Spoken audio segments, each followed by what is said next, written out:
Alyssa Murray-Cometti is our guest here as we're putting the wraps on the women's lacrosse season. And, man, Alyssa, a dominant, performance all year long by North Carolina, right? And it certainly played out that way last weekend at the Final Four. Yeah, I mean, I think we are witnessing one of the next generational talents in Chloe Humphrey, the newest Wharton winner. She is outstanding, and she's got an even better collective unit that she's playing for, which certainly helps matters. But I think she just was so dominant this past weekend. It was fun to watch. Pretty special. And then she goes on and wins the Tewaaraton last night as a freshman, first person ever to do that, and gets to play with her sister, right? So it's not like this connection's going to go anywhere for a while.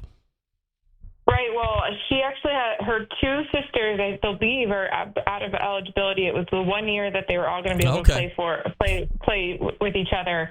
I might be mistaken. Ashley may have another year, but Nicole is definitely done.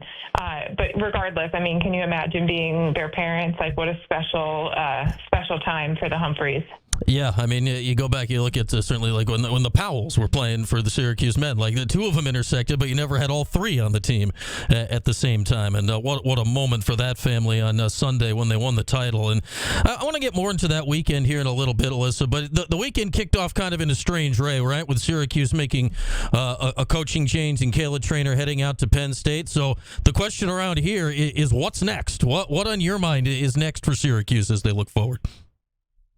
I mean, I think luckily for Syracuse, there's a ton of really good options. And to me, as an alumni, taking off my IL hat for a minute, I think most alumni are just hoping for someone that has been connected to the program in some capacity previously.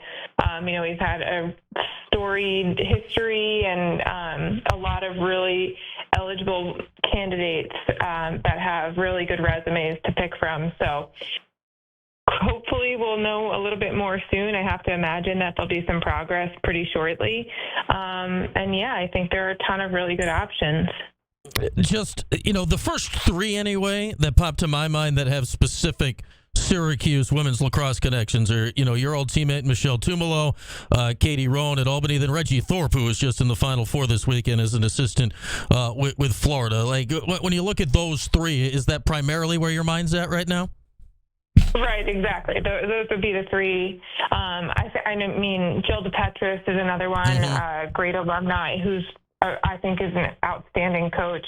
But she's based in Philly. Her family's based in Philly, and I don't know if that's a move that she'd be interested to make.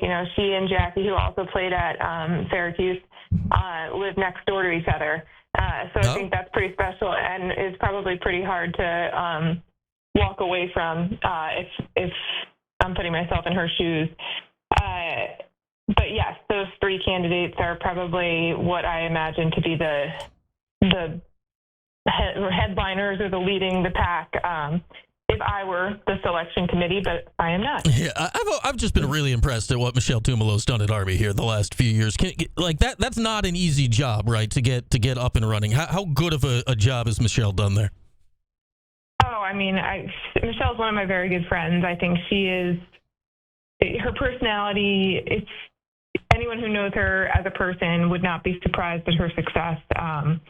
She is a good person, and I think she gets her players to play for her because she is a good person, and they want to work as hard as they can. I think when you're at a military academy like that, you also get really impressive people in general, but then to have a coach that is just passionate and a good person, it just makes it that much easier to click. Yes, that it does, and we always enjoyed Michelle during her time here, and she was back here as an assistant for a bit as well under Gary for a little while. Alyssa Murray-Cometti is our guest, the manager of IL Women for Inside Lacrosse, and you look at this, and the one name that just keeps getting beaten over my head here is Joe Spallina, who's won a ton of games down at Stony Brook, but obviously is brusque and out there with his opinions. What do you make of the idea of Joe, whose sons plural are all here right now? Yeah, I mean, I know that that's another option as well. I have heard some rumors, or not rumors, but grumblings, like if he were to get the position, that his daughter would flip back. Obviously, she decommitted from Syracuse around this time last year. I think Joe is a really talented coach. Obviously, his resume has proven that he understands X's and O's better than a lot of coaches out there. So, you know, you look at his children too. Obviously, they're all very talented players in their own right. So he certainly understands the game and is a very talented coach as well. You know, I look at this last weekend here, and, you know, it was Carolina, obviously was the clear favorite, right, and they win. And then the other semifinal has BC and Northwestern, who've been so great and both have titles recently. Syracuse, I always say this, Alyssa, is the best program that has never won a title. When you look at programs, and I don't mean this last year, but just programs, what is the gap to Syracuse and them right now? How close is Syracuse to closing that gap and making that final step? You know, I think when I look at this past year, I've compared it to, for a lot of people, I compared it to my freshman year, and that was the year after players like Hallie Quillinan graduated, Christina Dove, 2 years prior, Katie Rowan had graduated, and so there was a lot of people, a lot of inexperience on the team when I was a freshman. You know, only a few returning starters. And the following, we went from the tournament was smaller at the time, but we went from not making the tournament, being probably one of the last teams out, to then making the national championship the next year. So while times are a little different with how the portal works and everything and all of that, but I compared this team with how inexperienced and young they were to that year a lot of times, and I keep going back to the fact that, like, they were so inexperienced, and that, you know, while it was a little bit uncharacteristic of a year for what we're used to seeing, I can only imagine how good some of those young players feel coming away, having so many touches their first year and just knowing exactly what they need to do to get better. And I think, you know, it starts with leadership, like who is going to be the leader to step up next year into this year. And go from there. I think that they need to find their identity and build off of the wins that they did have. And I'm not talking wins and losses in games, but like, what did they find positive from last year to head into the fall with some momentum? All right, last thing for you, Alyssa. I know you got to run here. The Final Four all being together this year at Gillette.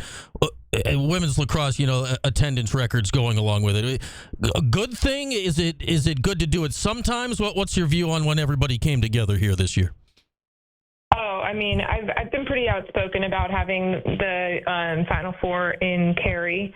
It was coming off of Johns Hopkins, where it was standing room only, and it was like one of the best environments I've ever been to in a Final Four. It was clear that it was time to move on from somewhere like Hopkins with that size of a stadium, but I thought it was a step backwards going to North Carolina, where you know, most of the people are coming from collectively the Northeast. Obviously, there are people flying in and whatnot, but when you look at the numbers, being somewhere like Philly, Boston, Maryland, we've had great success as a sport having the Final Four there, and I think having it alongside the men's is, you know, just that much better. How many families have both boys and girls that want to go and watch lacrosse and lacrosse at the highest level be played? I think it just celebrates the sport that much more. I think there's even room for,